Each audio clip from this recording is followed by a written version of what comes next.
Group 1 aspirants కోసం టీశాట్ నిర్వహిస్తున్నటువంటి ప్రతిష్టాత్మక కార్యక్రమానికి స్వాగతం. ఈ వీడియోలో మనము టెక్నాలజీ మిషన్స్లో భాగంగా నేషనల్ ఇమ్యునైజేషన్ మిషన్ మరియు నేషనల్ సూపర్ కంప్యూటింగ్ మిషన్స్కి సంబంధించినటువంటి ప్రశ్నలు ఏ విధంగా రానున్నాయి, వాటికి సంబంధించినటువంటి ఆన్సర్స్ రాయడంలోని మెలకువలు, ప్రాథమికమైనటువంటి అంశాలు తెలుసుకునే ప్రయత్నం చేద్దాం. ఇక్కడ ఇమ్యునైజేషన్ మిషన్కి సంబంధించి క్వశ్చన్ డైరెక్ట్గానే అడిగేందుకు అవకాశం ఉంది. నేషనల్ ఇమ్యునైజేషన్ టెక్నాలజీ మిషన్, జాతీయ అసంక్రామ్యత మిషన్కి సంబంధించినటువంటి అంశంగా చూస్తాం. దీనిని 1985లో ప్రారంభించడం జరిగింది. దీనిని గురించి వ్రాయండి అని సింపుల్గా అడిగేందుకు అవకాశం ఉంది. దీని తర్వాత కంటిన్యూషన్గా జాతీయ ఆరోగ్య మిషన్ అనేది ప్రారంభించబడింది కాబట్టి దీనికి సంబంధించినటువంటి లక్ష్యాలు కొన్ని దాంట్లో భాగంగా కూడా మనము పరిగణిస్తూ నేర్చుకోవాల్సి ఉంటుంది. సో ఇక్కడ జాతీయ అసంక్రామ్యత సాంకేతికతకు సంబంధించినటువంటి మిషన్ అనేది ప్రధానంగా భారతదేశ వ్యాప్తంగా ఉన్నటువంటి గర్భిణులు కావచ్చు, శిశువులు కావచ్చు, చిన్నపిల్లలకు సంబంధించినటువంటి వారిలో అసంక్రామ్యత అంటే రోగాలను నిరోధించేటటువంటి శక్తిని పెంపొందించేటటువంటి ఉద్దేశంతో దీన్ని ప్రారంభించడం జరిగింది. ప్రధానంగా చూస్తే శిశువులలో కావచ్చు, గర్భిణుల్లో కావచ్చు, స్థూలంగా చెప్పాలంటే మానవులలో సైతము అసంక్రామ్యత అనేది రెండు రకాలుగా ఉంటుందండి. ఒకటి జన్మతః సమకూరేటటువంటి అసంక్రామ్యత కాగా, మరొకటి జీవిత కాలంలో సమకూరేటటువంటి అసంక్రామ్యతగా చెప్తాం. మరో రకంగా వీటిని మనము సహజ అసంక్రామ్యత అంటే పుట్టుకతోటే వచ్చేటటువంటిది, అదేవిధంగా ఈ వ్యాధి కారకాలకు సంబంధించి సహజ సిద్ధంగా మన బాడీలో పెంపొందేటటువంటి అసంక్రామ్యతగా మనకి ఇక్కడ సహజ అసంక్రామ్యత అనేది కనిపిస్తూ ఉంటుంది. మరొకటి కృత్రిమ అసంక్రామ్యతగా చెప్తాం. ఇక్కడ కృత్రిమ అసంక్రామ్యత అంటే వ్యాధి కారకాలను పూర్తి లైవ్గా కానీ లేదా వాటిని సజీవంగా కానీ, లైవ్ అంటే సజీవంగా అంటాం, లేదా క్రియారహితం చేసి కానీ, అదేవిధంగా వాటి యొక్క ఉత్పన్నాలను కానీ, అదేవిధంగా వాటిలోని కొన్ని రకాలైనటువంటి భాగాలను కానీ శరీరంలోకి కృత్రిమంగా ప్రవేశపెట్టి వ్యాధి నిరోధకతను పెంపొందింపచేస్తే దాన్ని మనము కృత్రిమ అసంక్రామ్యతకు సంబంధించినటువంటి అంశంగా చెప్తాం. ఇక్కడ ఇమ్యునైజేషన్ టెక్నాలజీ మిషన్ అనేది ప్రధానంగా టీకాలను అందించడం ద్వారా, అంటే ఇక్కడ పేర్కొన్నటువంటి ఈ 4 రకాలు ఏవైతే ఉన్నాయో వీటిని మనము టీకా పేరుతో శరీరంలోకి ప్రవేశపెట్టడం అనేది జరుగుతుంది. తద్వారా వాటికి సంబంధించినటువంటి యాంటీబాడీస్, వీటిని మనం ప్రతిదేహాలు అంటాము. ఈ ప్రతిదేహాలు ఉత్పన్నం కావడం ద్వారా అక్కడ మానవ శరీరంలో అసంక్రామ్యత అనేది పెంపొందడం అనేది జరుగుతుంది. మరి ఈ క్రమంలో చూస్తే మనకు ఈ technology mission, immunization technology mission ఏం చేస్తుంది అనేటటువంటి ఓరియంటేషన్ ఇక్కడ గమనిద్దాం. దేశంలో శిశువులు కావచ్చు, గర్భిణులకు కావచ్చు సకాలంలో టీకాలు ఇచ్చి వారిలో వ్యాధి నిరోధక శక్తిని పెంపొందించుటకు అవసరమైనటువంటి సార్వత్రిక రోగ నిరోధక కార్యక్రమాల అమలుకు 1985లో జాతీయ ఇమ్యునైజేషన్ మిషన్ ఏర్పాటు చేయడం అనేది జరిగింది. దీంట్లో ప్రధానంగా శిశువులు మరియు గర్భిణులను ప్రథమ ప్రాధాన్యతగా గుర్తించి వారికి అసంక్రామ్యతను లేదా రోగ నిరోధక శక్తిని గనక అందజేస్తే భవిష్యత్ భారతం కూడా ఆరోగ్యవంతంగా ఉంటుందనేటటువంటి ఉద్దేశంతో, ఎందుకు అంటే ఇక్కడే వీరికి వ్యాధులు అధికంగా ప్రబలేటటువంటి అవకాశం ఉంటుంది. చిన్నపిల్లలైతే నేల మీద పారాడేటటువంటి క్రమంలో అక్కడ దుమ్ము ధూళిలో ఉండేటటువంటి ఈ రోగ కారకాలు అనేవి సులభంగా శరీరంలోకి ప్రవేశించేటందుకు అవకాశం ఉంటుంది. కాబట్టి వీరు వ్యాధుల పట్ల ఎక్కువగా వీరికి వ్యాధులు ప్రబలేటటువంటి అవకాశం ఉంది. కాబట్టి వీరికి వ్యాక్సిన్స్ని ఇవ్వడం ద్వారా వీరికి జీవితకాలంలో సైతం వాటికి సంబంధించినటువంటి అసంక్రామ్యత లేదా రోగ నిరోధకత అనేది ప్రబలుతుంది. కాబట్టి వీరిని ప్రాధాన్యతగా గుర్తించి వ్యాక్సిన్స్ అందివ్వాలని నిర్ణయించుకోవడం జరిగింది. తద్వారా శిశు మరణాలు కావచ్చు, మహిళా ప్రసూతి మరణాలు కావచ్చు, అదేవిధంగా రోగాలను తగ్గించడము లేదా వీటిని మనం ఇక్కడ రోగాల వ్యాప్తిని తగ్గించడం అనే ఉద్దేశంలో కూడా మనం ఇక్కడ చెప్పుకోవచ్చు. వారికి ఆరోగ్య భద్రతను కల్పించే దిశగా ఈ మిషన్ పనిచేయడం అనేది జరుగుతుంది. మరి 1985లో ఈ మిషన్ ఎస్టాబ్లిష్ చేశాం కదా, మరి ఇప్పటికీ కూడా వ్యాధులు ప్రబలుతూనే ఉన్నాయి. అవే రకమైనటువంటి టీకాలు మనం అందజేస్తూ ఉన్నాము అంటే ఇక్కడ ప్రధానంగా చూస్తే ఈ టీకాలను స్వీకరించేటటువంటి ఈ కమ్యూనిటీలో అవగాహన లోపం అనేది ప్రధానంగా మనం చెప్పుకోవాల్సి వస్తుంది. ఈ అవగాహన లోపం వల్ల టీకా ఇవ్వగానే ప్రధానంగా జరిగేటటువంటి అంశం ఏంటంటే అక్కడ రోగ నిరోధక వ్యవస్థ యాక్టివేట్ అయ్యేటటువంటి క్రమంలో సాధారణంగా వచ్చేటటువంటి లక్షణంగా జ్వరం అనేది కనిపిస్తూ ఉంది. ఈ రకంగా చూస్తే టీకాలు వేసుకోగానే జ్వరం వస్తుందనేటటువంటి ఉద్దేశంతో అది కొన్ని సందర్భాలలో తీవ్రమైనటువంటి జ్వరంగా కూడా వచ్చేటటువంటి సందర్భంలో ప్రజలు వాటి పట్ల విముఖతను చూపేటటువంటి ప్రమాదం కూడా ఉంది. కాబట్టి ఈ క్రమంలో అక్కడ ప్రభుత్వ అధికారులు కావచ్చు, సంబంధిత వైద్యాధికారులు కావచ్చు, సక్రమమైనటువంటి అవగాహనను కనుక కల్పించినట్లయితే జ్వరం అనేది సాధారణంగా వస్తుందని, ఒకవేళ టీకా వేసుకోకపోతే ప్రాణాలకే ప్రమాదం ముప్పు ఉండొచ్చు అనేటటువంటి అంశాలను కనుక వివరిస్తే వారు వ్యాక్సిన్స్ని తీసుకునేటందుకు ఎక్కువ అవకాశాలు అనేవి ఉండడం జరుగుతుంది. మరి ఈ మిషన్కు సంబంధించినటువంటి లక్ష్యాలను ఏ విధంగా నిర్ధారించుకున్నాం, దానికి సంబంధించినటువంటి ప్రగతి ఏ విధంగా ఉందో తెలుసుకునేటటువంటి ప్రయత్నం చేద్దాం. సో ఇక్కడ ఈ ఇమ్యునైజేషన్ టెక్నాలజీ మిషన్లో భాగంగా రూపొందించినటువంటి అమలు చేసినటువంటి కార్యక్రమాలను గమనిస్తే జన్మించిన వెంటనే శిశువుకు BCG టీకాను అందించడం, ఇది ప్రధానంగా క్షయవ్యాధిని నివారించడానికి గాను ఉద్దేశించినటువంటి టీకా అండి. ఇది బ్యాసిల్లస్ కాల్మెట్టి గురిన్ అనేటటువంటి అబ్రివేషన్ అనేది ఇక్కడ ఇవ్వడం జరుగుతుంది. ప్రిలిమ్స్ పాయింట్ ఆఫ్ వ్యూలో ఇలాంటివి మనకు కొంచెం ఇంపార్టెంట్గా ఉంటాయి. దీనిని క్షయవ్యాధి నిర్మూలనకు అందించేటటువంటి ఒక టీకాగా మనం ఇక్కడ చూస్తాం. సో అదేవిధంగా చూస్తే శిశువు జన్మించిన 6, 10, 14 వారాల్లో, అదేవిధంగా 16 మరియు 24 నెలల మధ్య పోలియోకి సంబంధించి, ధనుర్వాతము, అదేవిధంగా డిఫ్తీరియాకు సంబంధించినటువంటి టీకాలను అందించడం అనేది ఇక్కడ ఈ ఇమ్యునైజేషన్ టెక్నాలజీ మిషన్లోని ఒక కార్యక్రమంగా మనకి ఇక్కడ కనిపిస్తూ ఉంటుంది. ప్రధానంగా చూస్తే ఈ వ్యాధుల యొక్క ప్రబలత అనేది ఆ వయసులలో తీవ్రంగా ఉంటున్నటువంటి పరిస్థితులలో ఈ ఏజ్ల వారికి గనక టీకా అందించినట్లయితే వారిలో అసంక్రామ్యత అనేది ప్రబలడం అనేది జరుగుతుంది. అసంక్రామ్యత ఏర్పడడం ద్వారా లేదా అభివృద్ధి చెందడం ద్వారా సంబంధిత వ్యాధులకు సంబంధించినటువంటి నిరోధకత పెరగడం అనేది జరుగుతుంది. అదేవిధంగా చూస్తే గవద బిళ్ళల నివారణకు 9 నుంచి 12 నెలల మధ్య టీకాలు వేయడం అనేది మరొక కార్యక్రమంగా మనకి ఇక్కడ కనిపిస్తుంది. తద్వారా గవద బిళ్ళలను నివారించేటటువంటి అవకాశం మనకు దొరుకుతుంది.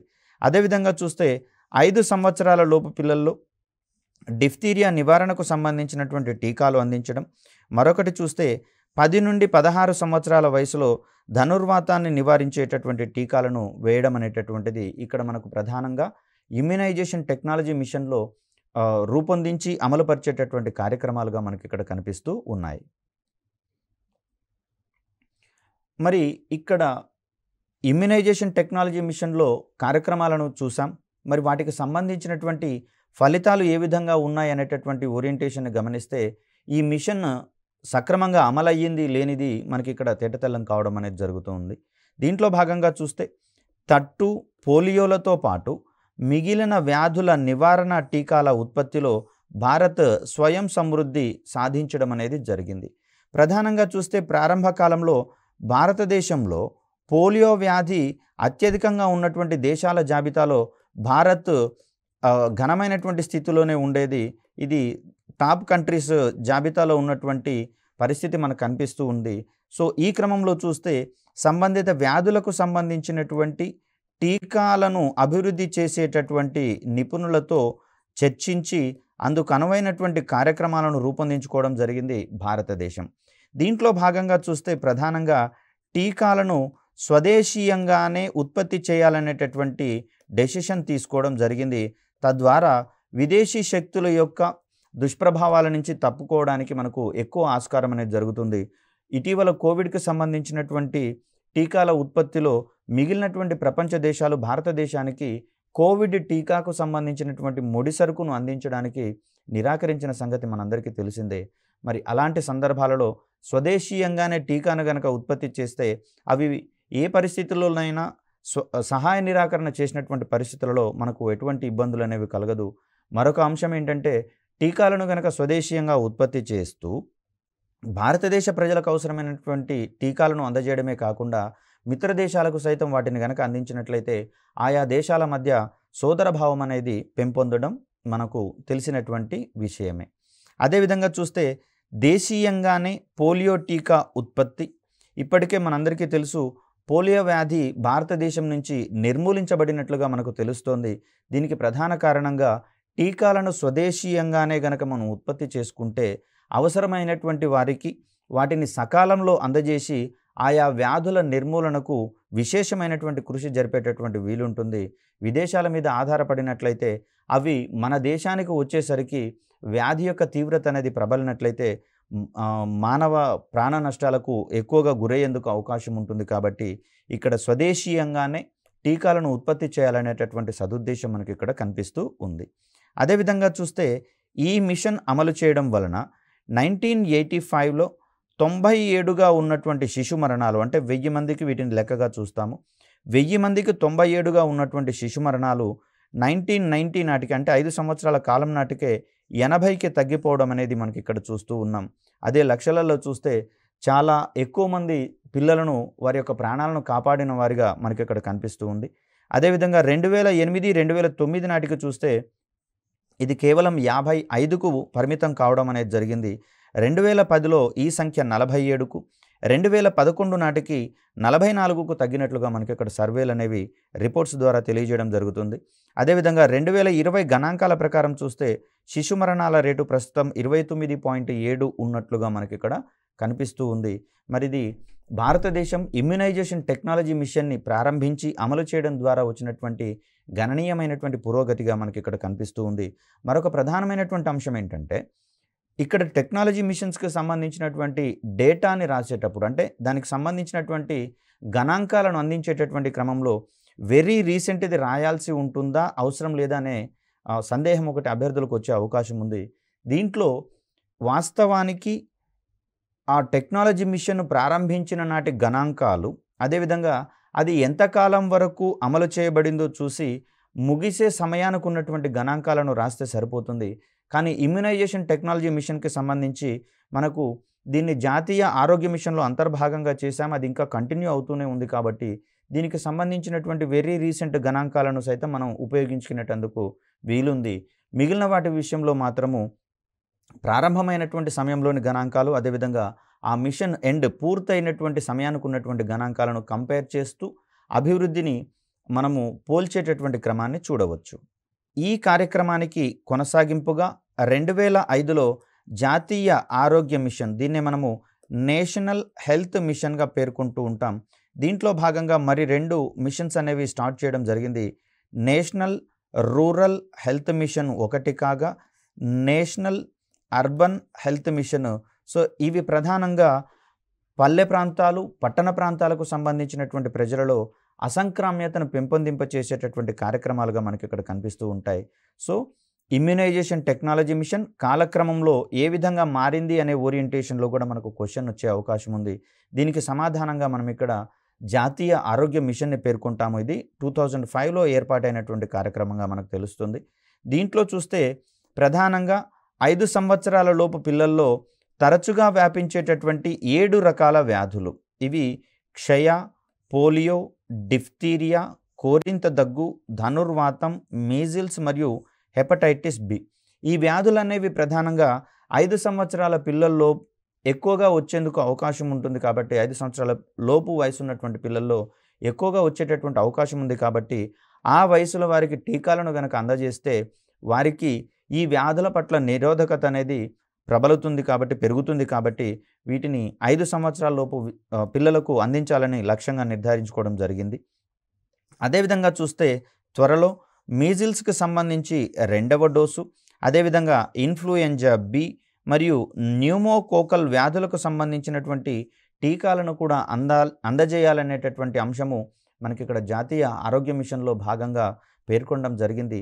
దీనితో పాటుగా మిషన్ ఇంద్రధనుష్ అనేటటువంటి కార్యక్రమాన్ని కూడా ప్రధానంగా నేటికి కూడా టీకాలు సరిగా అందజేయబడని లేదా టీకాలు అందజేసేటటువంటి కార్యక్రమానికి దూరంగా ఉన్నటువంటి కమ్యూనిటీల వారికి ముఖ్యంగా ఈ టీకాలను అందజేయాలనేటటువంటి ఉద్దేశంతో మిషన్ ఇంద్రధనుష్ ప్రోగ్రామ్ని కూడా ప్రారంభించడం అనేది జరిగింది. వీటిని కోఆర్డినేట్ చేసుకుంటూ మనం ఇమ్యునైజేషన్ టెక్నాలజీ మిషన్కి సంబంధించినటువంటి అంశాలను ప్రముఖంగా క్వశ్చన్ యొక్క స్ట్రాటజీకి అనుగుణంగా ఆన్సర్లో భాగంగా రాయాల్సి వస్తుంది. దీంట్లో మనము హెడ్డింగ్స్ అనేవి పెట్టకుండా సర్వసాధారణమైనటువంటి అంశాలు వస్తే కింద ఒక చిన్న గీత గీసినా సరిపోతుంది. కానీ అది కాలయాపన కంటే టైం వేస్ట్ అయ్యేటందుకు అవకాశం ఉంటుంది. కాబట్టి ఎటువంటి అంశాలను ప్రముఖంగా అండర్లైన్ చేసేటటువంటి అంశాలుగా కాకుండా నార్మల్గా రాసుకుంటూ వెళ్తే మనకు అక్కడ టైం సేవ్ అవుతుంది. తద్వారా ఎక్కువ అంశాలను మనము ప్రశ్నలో ఆన్సర్లో భాగంగా మనము అందజేయడానికి అవకాశం ఉంటుంది. రైట్. ఇక్కడ మరొక ముఖ్యమైనటువంటి మిషన్గా మనకి ఇక్కడ నేషనల్ సూపర్ కంప్యూటింగ్ మిషన్ అనేది కనిపిస్తూ ఉంది. ఇక్కడ 1980s నుంచి మన దేశంలో సూపర్ కంప్యూటర్ మిషన్స్ యొక్క ఏర్పాటుకు సీడాక్ అనేటటువంటి సంస్థ ఆవిర్భవించడం జరిగింది. దీని ఆధ్వర్యంలోనే భారతదేశంలో సూపర్ కంప్యూటర్ల యొక్క అభివృద్ధి క్రమం అనేది ప్రారంభం కావడం జరిగింది. మొట్టమొదటగా చూస్తే సమ్యూర్ క్రే అనేటటువంటి శాస్త్రవేత్త మనకు తొలి సూపర్ కంప్యూటర్ను తయారు చేసినటువంటి వ్యక్తిగా కనిపిస్తూ ఉంటాడు. ఇతను తయారు చేసినటువంటి సూపర్ కంప్యూటర్లను క్రే 1 పేరుతో పిలుస్తూ ఉంటారు. సో ఈ సూపర్ కంప్యూటర్లను భారతదేశానికి అందించడానికి అమెరికా నిరాకరించినటువంటి కారణంగా భారతదేశము స్వదేశీయంగానే సూపర్ కంప్యూటర్లను అభివృద్ధి చేసుకోవాలని చెప్పి నిర్ణయించుకుంది. దాంట్లో భాగంగా సీడాక్ రూపొందించినటువంటి సూపర్ కంప్యూటర్లన్నీ మనకు పరం శ్రేణి సూపర్ కంప్యూటర్లుగా కనిపిస్తూ ఉంటాయి. మొట్టమొదటి సూపర్ కంప్యూటర్గా మనకు పరం 8000 అనేది కనిపిస్తూ ఉంది. సో వీటి తర్వాత అనేకమైనటువంటి సూపర్ కంప్యూటర్లను తయారు చేసినా కూడా మరి మనము ప్రధానంగా 2015లో మరొకసారి సూపర్ కంప్యూటింగ్ మిషన్ ఎందుకు ఏర్పాటు చేసుకోవాల్సి వచ్చింది అంటే భారతదేశం నుంచి తయారైనటువంటి సూపర్ కంప్యూటర్లు ఏవి కూడా అంతర్జాతీయంగా పేరు పొందలేనటువంటి పరిస్థితులలో ఉన్నాయి. మరో రకంగా చూస్తే అంతర్జాతీయంగా సూపర్ కంప్యూటర్లకు సంబంధించినటువంటి జాబితాను తయారు చేసేటటువంటి లిస్టుగా మనకు టాప్ 500 అనేది కనిపిస్తూ ఉంది. ఈ టాప్ 500 అనేది ఏం చేస్తుంది అంటే వివిధ ప్రపంచ దేశాలకు సంబంధించి అవి తయారు చేసిన సూపర్ కంప్యూటర్లను వాటి సామర్థ్యాల ఆధారంగా వరుస క్రమంలో ఉంచేటటువంటి ప్రయత్నం చేస్తుంది.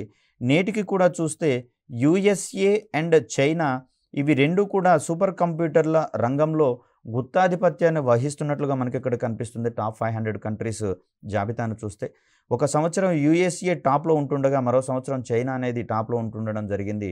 మొత్తంగా చూస్తే వీటి ఆధిపత్యం అనేది ఎక్కువ అవుతున్నా కూడా దానికి సంబంధించి చూస్తే భారతదేశానికి కనీసం టాప్ 100 లిస్ట్ జాబితాలో కూడా భారతదేశానికి సంబంధించినటువంటి సూపర్ కంప్యూటర్లు ఎంపిక కాకపోతుండడం వల్ల మనము ప్రధానంగా మరొకసారి సూపర్ కంప్యూటింగ్ మిషన్కి సంబంధించినటువంటి అంశాన్ని ప్రముఖంగా ప్రస్తావించడం అనేది జరుగుతుంది. వాస్తవానికి సూపర్ కంప్యూటర్లను భారతదేశంలో HPC అనేటటువంటి పేరుతో వ్యవహరిస్తారు. హై పెర్ఫార్మెన్స్ కంప్యూటింగ్ సిస్టమ్స్ అనేటటువంటి పేరుతో. సో ఇవి మనకు పరం అనేటటువంటి పేరుతో సీడాక్ అనేది అభివృద్ధి చేయడం అనేది జరుగుతుంది. సో నేషనల్ సూపర్ కంప్యూటింగ్ మిషన్ని ఎందుకు మనం ఏర్పాటు చేసుకోవడం జరిగింది, దానికి సంబంధించినటువంటి లక్ష్యాలు కావచ్చు, ఇతరత్ర అంశాలను తెలుసుకునే ప్రయత్నం చేద్దాం. ఇక్కడ చూస్తే 70 కంటే ఎక్కువ అధిక పనితీరు కలిగిన కంప్యూటింగ్ సౌకర్యాలు, వీటిని మనం ఇక్కడ హై పెర్ఫార్మెన్స్ కంప్యూటింగ్ సిస్టమ్స్ అని చెప్పేసి అంటున్నాము. సౌకర్యాలతో కూడిన విస్తారమైనటువంటి సూపర్ కంప్యూటింగ్ గ్రిడ్ను ఏర్పాటు చేయడం ద్వారా దేశవ్యాప్తంగా విస్తరించి ఉన్నటువంటి జాతీయ విద్యా సంస్థలు కావచ్చు, R&D అంటే రీసెర్చ్ అండ్ డెవలప్మెంట్కి సంబంధించినటువంటి సంస్థలు కావచ్చు, సాధికారత కల్పించాలని ఈ మిషన్ భావిస్తోంది. అంటే ఎంపవర్మెంట్ తీసుకొని రావాలి. సూపర్ కంప్యూటింగ్కి సంబంధించినటువంటి అప్లికేషన్స్, వీటిని మనము సింపుల్గా అనువర్తనాలు అంటాం. అంటే సూపర్ కంప్యూటర్ల యొక్క మిషన్ అనేది సూపర్ కంప్యూటర్లు అనేవి మామూలు అవసరాలకు కాకుండా మరింత ప్రాధాన్యత కలిగినటువంటి ఎక్కువ శక్తిని వెచ్చించి గణాంకాలు కావచ్చు, అంచనాలను కావచ్చు వేసేటటువంటి క్రమంలో వీటిని మనం ఇక్కడ చూస్తాము. వాతావరణ పరిశోధనలు కావచ్చు, పరిశీలనలు కావచ్చు, అదేవిధంగా అంచనాలకు సంబంధించినటువంటి విషయాలలో సైతం సూపర్ కంప్యూటర్స్ అనేవి మనకు ఎక్కువగా ఉపయోగపడతాయి. దీంట్లో భాగంగా భారతదేశం తయారు చేసినటువంటి సూపర్ కంప్యూటర్లుగా ప్రత్యూష్ అండ్ మిహిర్ అనేటటువంటి సూపర్ కంప్యూటింగ్ వ్యవస్థలు మనకి ఇక్కడ కనిపిస్తూ ఉన్నాయి. అదేవిధంగా చూస్తే భూకంపాల విశ్లేషణకు సంబంధించి మరియు అణుశక్తికి సంబంధించినటువంటి కార్యక్రమాలలో సైతం మనకి ఇక్కడ సూపర్ కంప్యూటర్లు అనేవి అధిక ప్రాధాన్యతను కలిగి ఉన్నాయి. కాబట్టి వీటికి సంబంధించినటువంటి అంశాలలో కీలకమైనటువంటి కృషి చేస్తున్నటువంటి విశ్వవిద్యాలయాలు కావచ్చు, అదేవిధంగా R&D పరిశోధనా సంస్థలు కావచ్చు, వీటన్నింటినీ ఒక గ్రిడ్ ద్వారా అనుసంధానం చేయాలనేటటువంటి సదుద్దేశం మనకి ఇక్కడ కనిపిస్తుంది.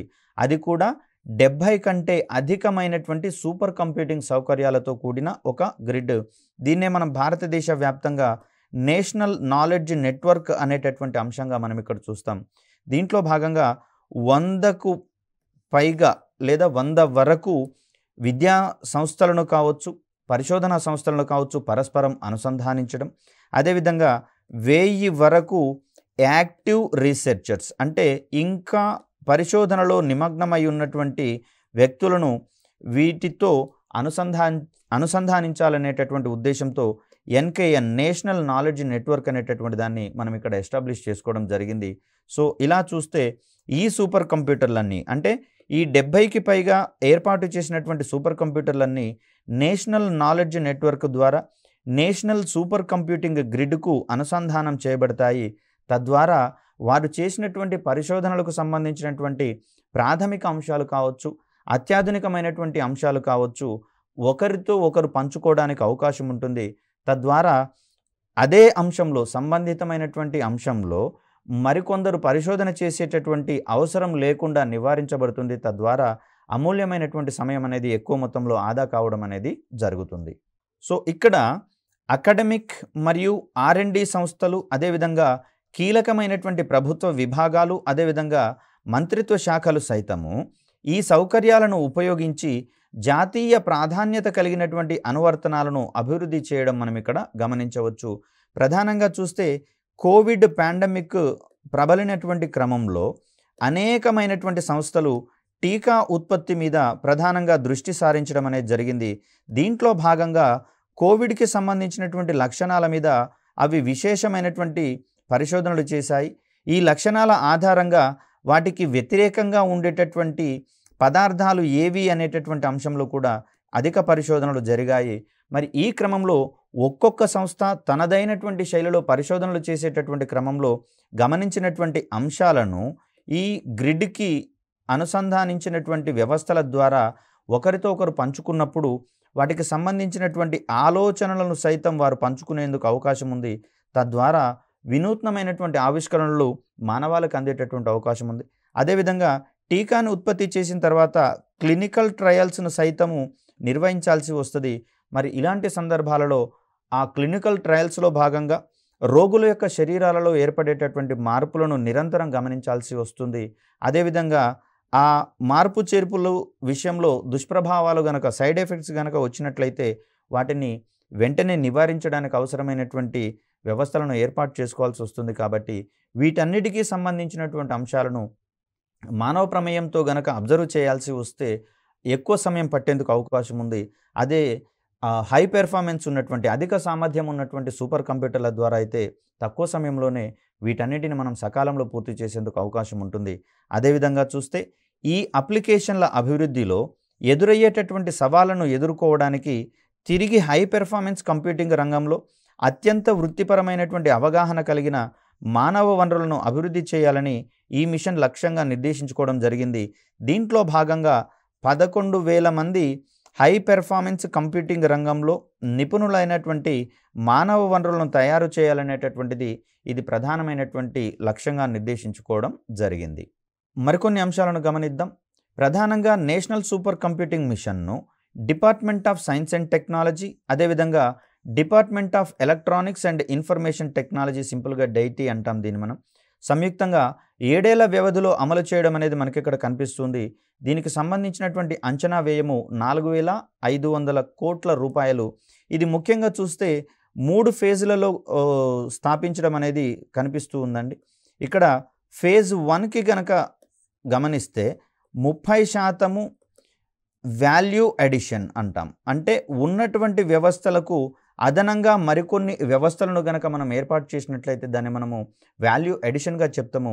దీంట్లో 30% వాల్యూ అడిషన్ సాధించాలని నిర్దేశించుకోవడం జరిగింది. ఇది 2021న ఎండ్ అయినట్లుగా ప్రకటించడం అనేది జరిగింది ఫేజ్ 1. అదేవిధంగా ఫేజ్ 2కి సంబంధించి చూస్తే దీంట్లో భాగంగా 40% వాల్యూ అడిషన్ని సాధించాలని నిర్దేశించుకోవడం జరిగింది.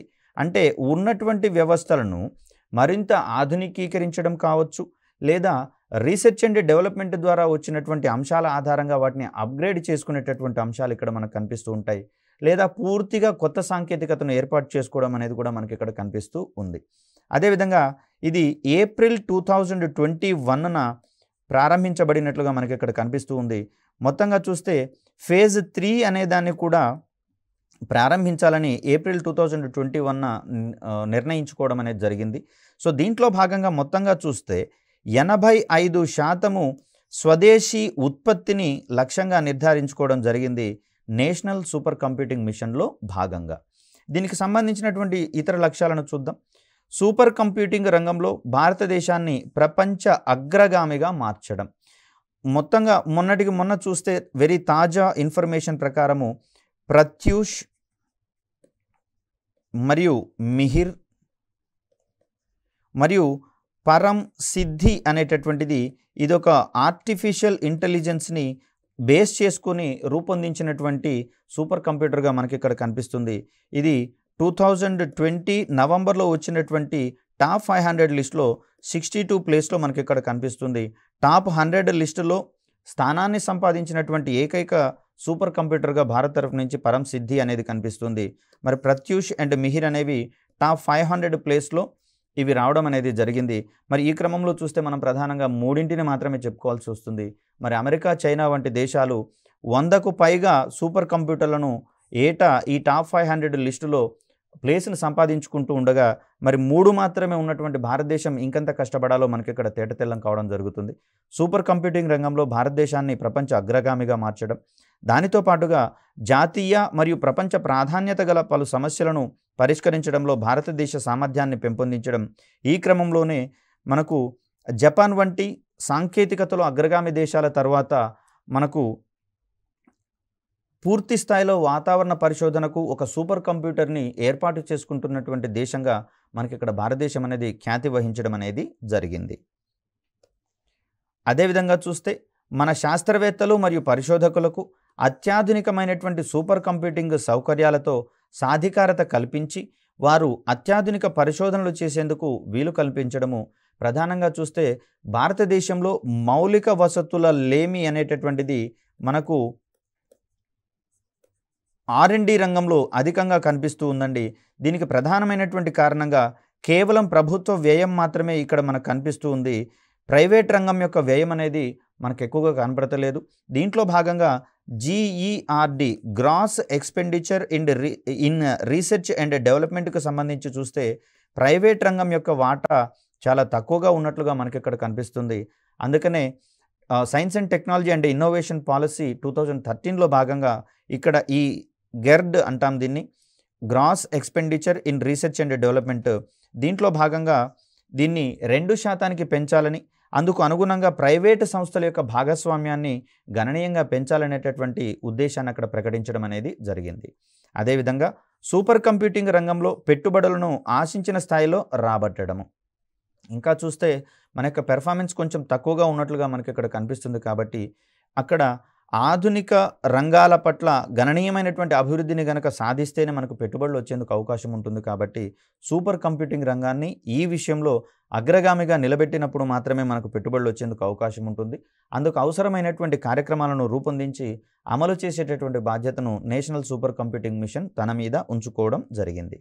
అదేవిధంగా ప్రపంచ పోటీతత్వాన్ని సాధించడానికి మరియు సూపర్ కంప్యూటింగ్ టెక్నాలజీ రంగంలో స్వీయ విశ్వాసాన్ని నిర్ధారించడానికి కూడా ఈ సూపర్ కంప్యూటింగ్ మిషన్ అనేది ప్రధానంగా దృష్టి సారించడం అనేది జరిగింది.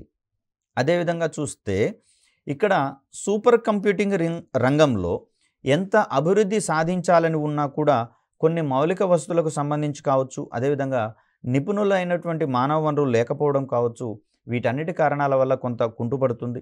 అదేవిధంగా చూస్తే సుస్థిరమైనటువంటి ప్రభుత్వాలు ఏర్పడకపోవడం కూడా ఒక ప్రధానమైనటువంటి అవరోధంగా కనిపిస్తుంది. అదేవిధంగా సంబంధిత మంత్రిత్వ శాఖల మధ్య, అదేవిధంగా విభాగాల మధ్య అవగాహన లేమి వంటివి కూడా ఇక్కడ మనకు కనిపిస్తున్నటువంటి పరిస్థితులలో అన్నీ కూడా సమన్వయంతో ఉన్నప్పుడు మాత్రమే మనకు మిషన్ కొంత పురోగతిని సాధించేటందుకు అవకాశం ఉంటుంది. ఈ క్రమంలో ముగింపుకు సంబంధించిన అంశాన్ని చూస్తే దేశంలోని భారీ శాస్త్ర సాంకేతిక సంస్థలకు, విశ్వవిద్యాలయాలకు మరియు విభాగాలకు సూపర్ కంప్యూటింగ్ వ్యవస్థ అందుబాటులోకి రావడం వల్ల బహుళ సమస్యలకు స్వల్పకాలంలోనే పరిష్కార మార్గాలను కనుగొనేందుకు వీలు చిక్కుతుంది. మానవ ప్రమేయాల ద్వారా ఈ సమస్యల పరిష్కారం అనేది కొంత క్లిష్టమైనటువంటి తరుణంలో ఇటువంటి సూపర్ కంప్యూటింగ్ వ్యవస్థలను గనక ఏర్పాటు చేసుకుంటే స్వల్పకాలంలోనే సంబంధిత సమస్యలకు హై పెర్ఫార్మెన్స్ కంప్యూటింగ్ వ్యవస్థల ద్వారా మనకు పరిష్కార మార్గాలు అనేవి అందడం అనేది జరుగుతుంది. సో ఇవి మనకు నేషనల్ ఇమ్యునైజేషన్ మిషన్ మరియు నేషనల్ సూపర్ కంప్యూటింగ్ మిషన్లకు సంబంధించినటువంటి అంశాలు. మరొక చక్కటి వీడియోతో మిమ్మల్ని కలిసే ప్రయత్నం చేస్తాను. అప్పటి వరకు సెలవు. ధన్యవాదాలు.